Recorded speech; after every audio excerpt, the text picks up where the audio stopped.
تو صحیح دین پر گامزن ہو جائے گا۔ یعنی اس کا مطلب یہ ہے کہ غصہ وہ صفت خبیث ہے، وہ بری صفت ہے کہ جس کی وجہ سے انسان نہ تو اچھا اخلاق اختیار کر سکتا ہے، نہ لوگوں کے ساتھ اس نے سلوک کر سکتا ہے، نہ ہی اس میں درگزر کرنے کی طاقت ہوتی ہے اس کے نفس میں۔ اور جب ان چیزوں کو وہ چھوڑ دیتا ہے تو پھر اس کے اوپر اس کی قوت غضبیہ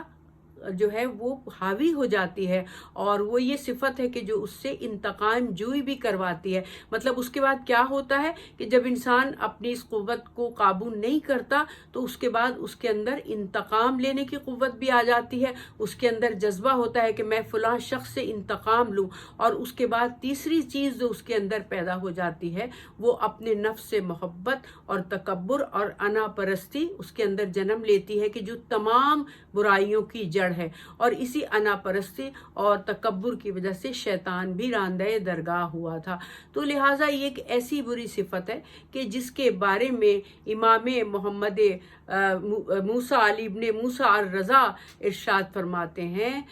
کہ کوئی بھی انسان اس وقت تک عالم نہیں بن سکتا کہ جب تک وہ حلیم نہ ہو۔ اس وقت تک وہ کبھی بھی عالم ہونے کا دعویٰ نہیں کر سکتا، چاہے وہ کتنا علم ہی حاصل کر لے، جب تک کہ اس کی طبیعت میں حلیمی نہ ہو، جب تک اس کے طبیعت کے اندر عفو درگزر کی صفت نہ ہو، اس کے طبیعت میں دھیما پن نہ ہو، تو اس کا علم اس کو کچھ فائدہ دینے والا نہیں۔ جیسا کہ ہم دیکھتے ہیں کہ مولا حسن علیہ السلام کی سب سے بڑی صفت جو ہے وہ حلیم ہونا ہے، حلیم الطبع ہونا ہے۔ تمام ائمہ معصومین اپنے اپنے مقام پر بہت حلیم الطبع ہیں۔ تو حلیم ہونے کا مطلب یہ ہے کہ عفو درگزر کرنا اور غصے کی حالت میں اپنے نفس پر اتنا کنٹرول ہونا کہ وہ اس کو درگزر کر جائے، غصے کو پی جائے اور اس سے بدلہ نہ لے اپنی کسی حرکت کے ذریعے یا اپنے زبان کے ذریعے، کیونکہ معصوم ارشاد فرماتے ہیں کہ جس کے اندر حلیم الطبع نہیں ہوتا، جو حلیم الطبع کی صفت نہیں رکھتا، اس کی سب سے بڑی خصوصیت یہ ہوتی ہے کہ وہ اس کے اندر قوت برداشت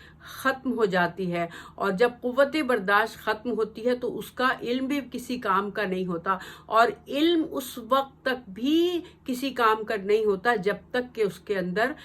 حلم نہ ہو، اور اگر حلم نہ ہو اور اس کے اندر برداشت کرنے کی قوت نہ ہو تو وہ عمل نہیں کر سکتا، تو لہٰذا وہ علم ناکارہ ہے جو عمل سے جڑا ہوا نہ ہو۔ تو اسی لیے مولا امام سید سجاد علیہ السلام ایک مرتبہ اپنے اصحاب کے مجمع میں تشریف فرما ہے، آپ نے ارشاد فرمایا کہ اگر مجھے کوئی سرخ اونٹوں کی قطار دے دے،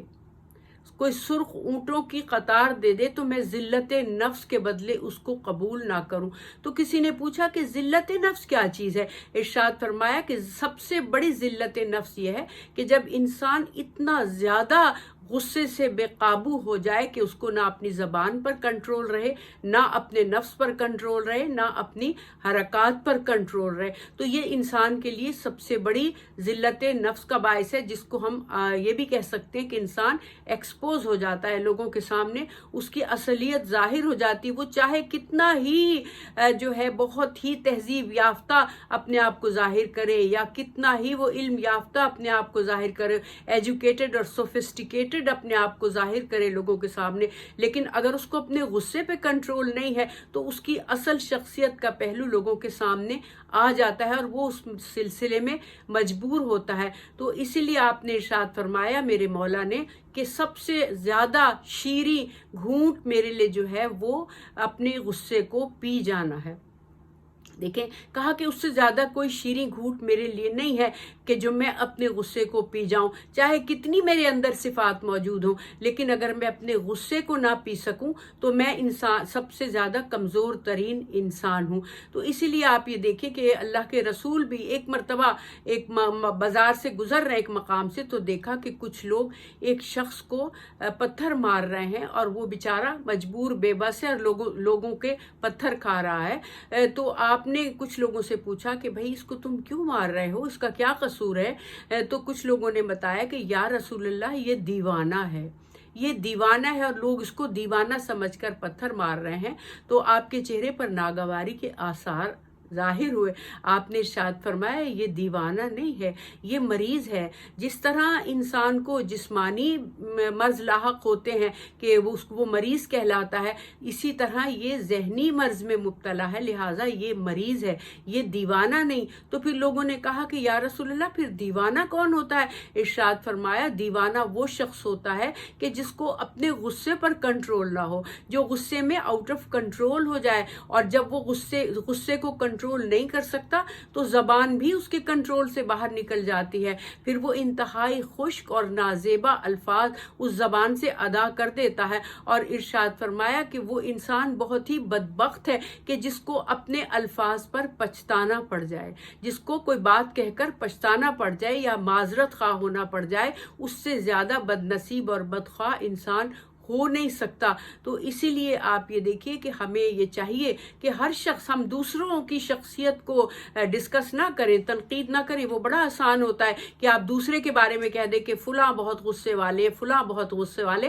یہ چیز غیبت میں شمار ہوتی ہے، بدخوئی میں شمار ہوتی ہے۔ لہٰذا سب سے پہلا انسان کو جو فرض بنتا ہے وہ اپنا محاسبہ کرے، مراقبہ کرے، پہلے بیٹھ کر سوچے، پھر اپنا محاسبہ کر کے دیکھے کہ ہمارے اندر تو کہیں یہ صفت چھپی نہیں ہے، کہیں ہم تو اپنی اتنے زیادہ ہم اپنے نفس کی محبت میں گرفتار تو نہیں ہو گئے ہیں کہ ذرا سی کوئی بات ہمیں بری لگی اور ہم آؤٹ آف کنٹرول ہو کر غصہ دکھانا شروع کر دیں، اور اس کے بعد جب وہ زیادہ بڑھ جائے تو پھر ہم انتقام لینے پر قادر ہو جائیں، پھر جب اس سے بھی زیادہ بڑھ جائے تو ہم بد تہذیبی کے دائرے میں آ جائیں، دشمنی کرنے لگیں۔ وہ سب سے زیادہ نفس کی گراوٹ کا درجہ ہے۔ تو اسی لیے آپ یہ دیکھیں کہ عبادات، ارشاد فرمایا میرے مولا نے کہ کوئی انسان اس وقت تک عالم نہیں بن سکتا جب تک کہ وہ حلیم نہ ہو، اور پھر ارشاد فرمایا کہ بنی اسرائیل میں اس وقت تک کوئی عابد بن نہیں سکتا تھا جب تک کہ وہ 10 برس تک خاموشی اختیار نہ کرے۔ تو پوچھا کہ 10 برس تک خاموشی سے کیا مراد؟ ارشاد فرمایا کہ وہ اپنی زبان کے اوپر پہرے دار ہو جائے، اپنی زبان کو کنٹرول کرے، سوچے کہ وہ کیا بول رہا ہے، کس سے بول رہا ہے، حسب مراتب کا خیال رکھے۔ جو کہ معاف کیجیے گا، میں بہت معذرت سے ہاتھ جوڑ کر آپ سے عرض کرنا چاہتی ہوں کہ آج کل کے والدین ان چیزوں کی طرف نشاندہی نہیں کرتے۔ کچھ ترجیحات والدین کی اور ہو گئی ہیں۔ اب یہ بتانا مناسب نہیں سمجھتے کہ حسب مراتب کیا چیز ہے، کہ بڑوں کے سامنے کس طرح گفتگو کرنی ہے، چھوٹوں کے ساتھ کیسے گفتگو کرنی ہے، اور کس طرح سے اپنے غصے کو کنٹرول کرنا ہے۔ تو لہٰذا جب والدین اپنے گھر میں اس طرح کا ماحول رکھیں گے، کیونکہ مولا ارشاد فرماتے ہیں کہ سب سے پہلی درسگاہ جو ہوتی ہے وہ ماں کی گود ہوتی ہے۔ اگر ماں اپنے بچے کو یہ تہذیب و آداب نہیں سکھائے گی اور اس صفت خبیثہ کی نشاندہی نہیں کرے گی، اس بری صفت کی، تو بچے میں یہ چیز ڈیولپ ہوگی۔ اور دوسری چیز یہ کہ اپنے گھر کے ماحول پر بھی نظر رکھنی چاہیے کہ کہیں آپ نے اپنے گھر میں ایسا ماحول تو نہیں بنا رکھا کہ دوسرے لوگ جو ہے وہ شارٹ ٹیمپرڈ ہیں، غصے کے تیز ہیں، جو اپنی اس رسپانسبلٹی کو نہیں سمجھتے کہ آج جو کردار وہ اپنے بچوں کے سامنے اپنا شو کریں گے، کل کے وہی کردار ان کے بچے بھی آگے اپنی فیملی کے ساتھ اپنائیں گے۔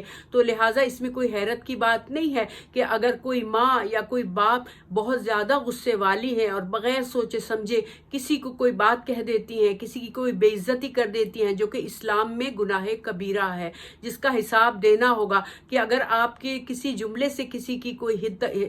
تک عزت ہوتی ہے اور کوئی کسی کی بے عزتی ہوتی ہے تو یقیناً اس کا جواب آپ کو روز قیامت دینا پڑے گا۔ تو لہٰذا اللہ تعالیٰ یہ ارشاد فرماتا ہے کہ تم اپنی تعلیم و تربیت میں اس چیز کو مد نظر رکھو کہ کیا تم گھر میں اپنے بچوں کو ایسی تعلیم دے رہے ہو کہ آج کو تم اپنے بچوں پر شاؤٹ کرتے ہو، غصہ دکھاتے ہو، یہ سمجھ کے کہ وہ تمہارے چھوٹے ہیں، یا وہ تم سے کمتر ہیں، یا وہ تمہارے دستے نگر ہیں، کیونکہ تمہارے زیر سایہ پروان چڑھ رہے ہیں تو لہٰذا ان کی عزت تمہارے ہاتھ میں ہے۔ ایسا نہیں ہے۔ خداوند متعال نے ہر شخص کی عزت دی ہے، ہر شخص کو محترم کیا ہے، بچے کی بھی عزت ہے، بوڑھے کی بھی عزت ہے، بزرگ کی بھی عزت ہے، ہر انسان کی عزت ہے، یہاں تک کہ جو آپ کے ملازمین ہیں، کہ جن کو آپ ان کے کام کرنے کا صلہ دیتے ہیں، وہ بھی آپ کو اپنی عزت اپنے ہاتھ میں دینے کا جو ہے وہ عہد کر کے نہیں آتے۔ لہٰذا ان کی بھی عزت نفس کا خیال رکھنا ضروری ہے، کیونکہ ہم یہ دیکھتے ہیں کہ ہمارے جو معصومین ہیں ان کے اتنے خوبصورت واقعات ہیں کہ جیسا ہم دیکھتے ہیں کہ عزت نفس کو مجروح نہ ہونے دینا اور اس کا خیال رکھنا، کہ جب مولائے کائنات ایک مرتبہ آپ وقت کے خلیفہ ہیں تو عید کا دن قریب آ رہا ہے، آپ قمبر کو ساتھ لے کر بازار گئے اور آپ نے 2 کرتے خریدے، ایک معمولی قیمت کا اور ایک بہت قیمتی خوبصورت کرتا خریدا، اور جو معمولی قیمت کا کرتا تھا وہ خود رکھ لیا، اور جو اچھی زیادہ قیمت کا کرتا تھا وہ آپ نے حضرت قمبر کو دے دیا اور کہا کہ قمبر یہ تم پہننا عید کے دن۔ تو قمبر دیکھ کر اس کو بہت حیران سے ہوئے اور کہا کہ آقا و مولا یہ اتنا قیمتی کرتا آپ مجھے دے رہے ہیں جبکہ آپ وقت کے خلیفہ ہیں، آپ کو یہ قیمتی لباس پہننا چاہیے۔ تو دیکھیں آپ نے پلٹ کر یہ نہیں کہا، بڑائی نہیں جتائی کہ نہیں ہم تو اتنے ہی فیاض ہیں، ہم تو لوگوں کو ایسے ہی چیزیں دیتے ہیں۔ آپ نے ارشاد فرمایا کہ نہیں قمبر، کیونکہ تم جوان ہو اور جوان لوگوں کو خوبصورت چیزیں زیادہ سجتی ہیں، میں تو بوڑھا ہو چکا ہوں، میں تو کچھ بھی پہن لوں۔ آپ نے اس طرح کر کے ان کی عزت نفس کو قائم رکھا اور ان پر احسان نہیں جتلایا، کیونکہ جیسا کہ اس آیت میں ہے کہ واللہ یحب المحسنین، اللہ ان کو بہت دوست رکھتا ہے جو احسان نہیں جتاتے، وہ اللہ کے نیک بندے ہوتے ہیں۔ تو احسان نہ جتانے کی صفت بھی انسان میں اس وقت آتی ہے کہ جب اس کا غصہ کنٹرول میں ہو، کیونکہ اگر غصہ کنٹرول میں نہیں ہے تو انسان پچھلے کیے ہوئے تمام احسانات ایک لمحے میں جتا دیتا ہے کہ آج تم ایسا کر رہے ہو، میں نے تمہارے ساتھ یہ کام کیا۔ تو میرے عزیز سامعین ذرا آپ اس پر غور کیجئے گا اور اس کو سوچئے گا، اور کیونکہ یہ بہت ہی ایسی صفت ہے کہ جس میں تقریباً سب لوگ گرفتار ہونے کا خدشہ ہوتا ہے۔ اور اسی لیے میں آپ کو بتاؤں کہ ایک آپ کے صحابی ہیں حضور اکرم حضرت محمد مصطفیٰ صلی اللہ علیہ وآلہ وسلم کے صحابی ہیں حضرت سعد ابن معاذ، بہت ہی عبادت گزار انسان ہے، بہت ہی عبادت کرنے والے ہیں، اور سورہ اخلاص پڑھنا جو ہے وہ دن رات آپ کا فریضہ ہے۔ تو جب آپ دنیا سے تشریف لے گئے اور آپ کا جنازہ تیار ہوا تو آپ کی والدہ بھی جنازے میں موجود ہیں، تو جب جنازہ پڑھنے کے لیے تیار ہوا تو آپ نے آپ کی والدہ سے کہا کہ اے معظمہ، کیا تم جانتی ہو کہ تمہارے بیٹے کے جنازے میں اس وقت 70,000 ملائکہ آئے ہوئے ہیں؟ تو وہ معظمہ اس غم کی حالت میں بھی خوش ہو گئی اور کہا کہ اچھا رسول اللہ، میرے بچے کو اتنا بڑا مقام ملا؟ کہا ہاں، اس لیے کہ وہ عبادت گزار تھا اور وہ سورہ توحید پڑھنے کا عادی تھا، جو کہ بڑا بہترین سورہ ہے کہ جس کو اللہ نے جنت میں پر عطا کیے، جو کوئی اس کو پڑھتا ہے تو وہ بھی جنت کا وارث ہوتا ہے۔ تو جب یہ بات ہو چکی اور آپ کی تدفین ہو گئی، قبر کو بند کر دیا گیا، تو اس وقت خوش ہو کر آپ کی والدہ نے کہا کہ یا رسول اللہ، میرے بچے کے لیے تو برزخی جنت کے دروازے کھل گئے ہوں گے۔ جب یہ بات سنی تو آپ نے کہا کہ معظمہ ایسا نہ کہیے، ایسا نہ کہیے، اس وقت ان کے اوپر فشار قبر ہو رہا ہے۔ یہ سن کر تو وہ گھبرا گئی، پریشان ہو گئی اور کہا کہ مولا، ابھی تو آپ نے فرمایا تھا کہ ان کے اوپر 70,000 ملائکہ نماز پڑھنے کے لیے آئے ہیں، اور اب آپ کہہ رہے ہیں کہ ان پر فشار ہو رہا ہے، وہ کس لیے؟ آپ نے ارشاد فرمایا کہ سنو اور سب کو بتا دو کہ معاذ اپنے اہل خانہ کے ساتھ بہت درست لہجے میں بات کرتے تھے، بہت سخت لہجے میں بات کرتے تھے، غصے میں بات کرتے تھے، ان کا لہجہ دھیما نہیں ہوتا تھا، بہت درست لہجہ ہوتا تھا، لہٰذا اس کی سزا ان کو بھگتنی پڑے گی۔ تو لہٰذا چاہے کوئی کتنی بھی عبادات کر لے، کتنے ہی روزہ نماز کر لے، لیکن اگر اس کا ایٹیٹیوڈ لوگوں کے ساتھ سخت ہے، وہ شارٹ ٹیمپرڈ ہے، جلدی غصے میں آ جاتا ہے اور جلدی سے کوئی بات کہہ دیتا ہے بغیر سوچے سمجھے، تو اس کو اس کا روز قیامت حساب دینا پڑے گا، قبر میں حساب دینا پڑے گا۔ تو لہٰذا غصہ اتنی بری چیز ہے۔ تو اسی لیے آپ یہ دیکھیے کہ اللہ تعالیٰ کے رسول نے بھی دین اسلام کا خلاصہ غصہ بتایا کہ غصہ نہ کرو، اچھا اخلاق ہو جائے گا، غصہ نہ کرو، عفو درگزر کی صفت ہو جائے گی، غصہ نہ کرو، لوگوں کو معاف کرنے کی عادت ہو جائے گی، کیونکہ اللہ تعالیٰ اس انسان کو بہت معاف کرتا ہے کہ جو اپنے بندوں کو معاف کر دے۔ لیکن ہاں ایک بات ہے، دیکھیے یاد رکھیے گا، اس میں بڑی احتیاط کی ضرورت ہے کہ ہر موقع پر غصہ کرنا جو ہے وہ واجب نہیں ہے۔ ایک غصہ وہ ہوتا ہے کہ جو انسان اپنے نفس کے لیے کرتا ہے اور اس میں اس کی اپنی ایگو شامل ہو جاتی، وہاں پر اسلام منع کرتا ہے کہ غصہ نہ کرو۔ لیکن اگر دین حق پر کوئی بات آ رہی ہے، اگر اسلام کو نقصان پہنچ رہا ہے، تو پھر آپ پر واجب ہے کہ آپ جو ہے وہ غصے میں آئیں۔ اسی لیے کہ قرآن مجید میں یہ بات موجود ہے، جیسا کہ سورہ فتح میں ہم پڑھتے ہیں، محمد الرسول اللہ والذین معہ اشداء علی الکفار رحماء بینہم تراہم رکعا سجدا یبتغون فضلا من اللہ۔ تو آپ یہ دیکھیے کہ کتنی خوبصورت بات ہے کہ محمد تو بس اللہ کے رسول ہیں، محمد الرسول اللہ والذین معہم، اور جو ان کے ساتھ ہیں، جو ان کے صحیح مصاحب ہیں، جو ان کے صحابہ ہیں، جو ان کے ہمراہ ہیں، جو ان کا ساتھ دینے والے ہیں، ان کے دوست داران ہیں، وہ کفار پر بڑے شدید ہیں۔ کفار کے لیے ان کا حملہ بڑا شدید ہوتا ہے، وہ ان کے اوپر وہ بہت سخت گیر ہیں۔ رحماء بینہم، لیکن آپس میں جو مسلمان ہیں ان کے درمیان بہت رحم دل ہیں، بہت عفو درگزر کرنے والے ہیں، بہت معاف کرنے والے ہیں، غصے کو کنٹرول کرنے والے ہیں۔ تو اور پھر تم اس لیے کہ اللہ تعالیٰ یہ چاہتا ہے کہ جب دین اسلام کی بات آ جائے تو کفار کے مقابلے پر کأنہم بنیان مرصوص، سیسا پلائی ہوئی دیوار کی طرح ڈٹ جاؤ اور ان سے مقابلہ کرو، چاہے کسی طرح تمہیں مقابلہ کرنا پڑے۔ لیکن جنگ اور مقابلے کے بھی کچھ آداب اسلام نے بتائے ہیں، یہ میرا ٹاپک نہیں ہے، لیکن اللہ تعالیٰ نے ان کو یہ کہا کہ وہ ہر وقت اللہ کے فضل کی تلاش میں رہتے ہیں، یعنی دین اسلام کی حفاظت کے لیے سخت گیر ہونا اللہ کے فضل کی تلاش ہے، اللہ کے رحمت کی تلاش ہے، اس کی محبت کی تلاش ہے۔ تو لہٰذا اسلام یہ کہتا ہے کہ اپنے نفس کو کچل کر دوسروں کی عفت اور عصمت کی اور دوسروں کی عزت کی حفاظت کرو، عفو درگزر کر دو، معاف کر دو۔ بدلہ لینے میں وہ خوبی نہیں ہے کہ جو معاف کر دینے میں خوبی ہے۔ تو اسی لیے آپ یہ دیکھیے کہ ہم کربلا کی جو ہے طرف چلتے ہیں، محرم کی آمد ہے۔ خداوند متعال ہمیں صحیح طریقے سے محرم الحرام منانے کی توفیق عطا فرمائے، اور اس ایمرجنسی کے دور میں ہمیں توفیق دے کہ ہم ہر گھر میں فرش عزا بچھائیں۔ دیکھیں، گھر گھر میں فرش عزا بچھے، گھر گھر میں ہم بیٹھ کر مجلس کریں، چاہے ہم کوئی سا ذریعہ استعمال کریں مجلس کو پورے مسامعین کے درمیان پہنچانے کا۔ تو آپ یہ دیکھیے کربلا ہمیں یہ درس دیتا ہے، ہمیں عفو درگزر کا درس دیتا ہے، معافی کا درس دیتا ہے۔ اور سب سے پہلی معافی کیا ہے کہ جو ہم دیکھتے ہیں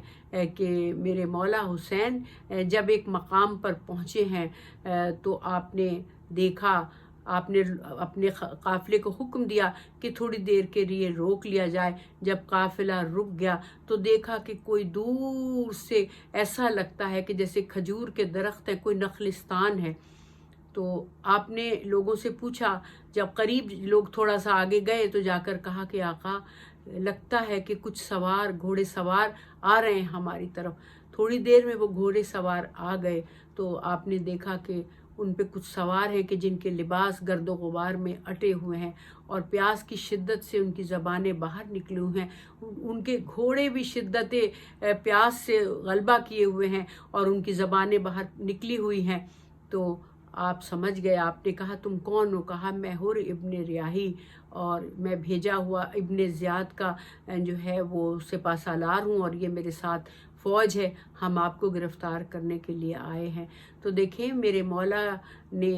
جب یہ بات سنی تو آپ نے ارشاد فرمایا کہ ہم تمہاری بات کا جواب بعد میں دیں گے، تم ہمیں بہت پیاسے لگتے ہو، تمہارے جانور بھی بہت پیاسے لگتے ہیں۔ آپ نے حضرت عباس کو حکم دیا، عباس مشکیزوں کے دہانے کھول دو۔ مشکیزوں کے دہانے، دیکھیے عفو درگزر کا سفر کیسے شروع ہوا، مشکیزوں کے دہانے کھول دو، ان سب فوجیوں کو بھی پانی پلاؤ، ان کے جانوروں کو بھی پانی پلاؤ، اور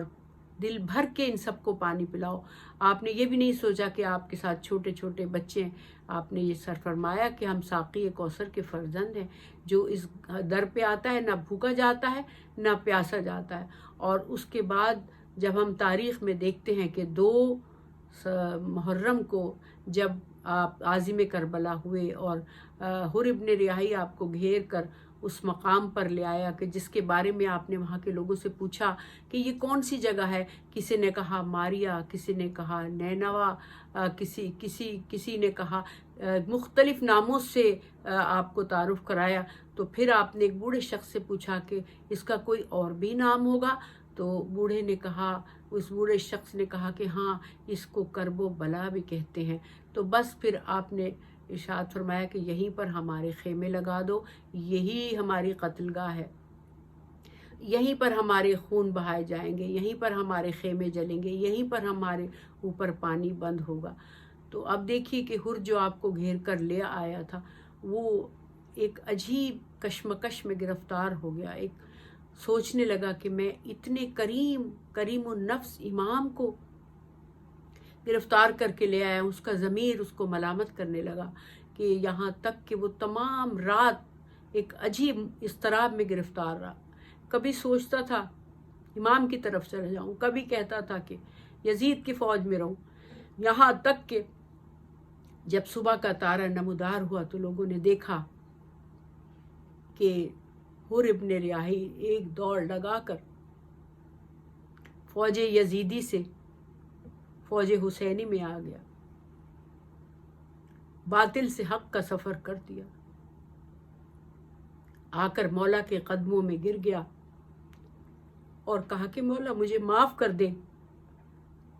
تو دیکھیں کوئی اور ہوتا جس میں غصہ ہوتا یا انتقام لینے کی صفت ہوتی تو کہتا کہ تو ہی تو سب سے بڑا مجرم ہے، تو ہی تو مجھے یہاں کھینچ کر لایا ہے، اب تو ہی مجھ سے معافی مانگ رہا ہے، تو ہی میرے قتل کا ذمہ دار ہے، میرے خاندان کے تمام جوانوں کے قتل کا ذمہ دار ہے. اسرار امامت سے آپ جانتے تھے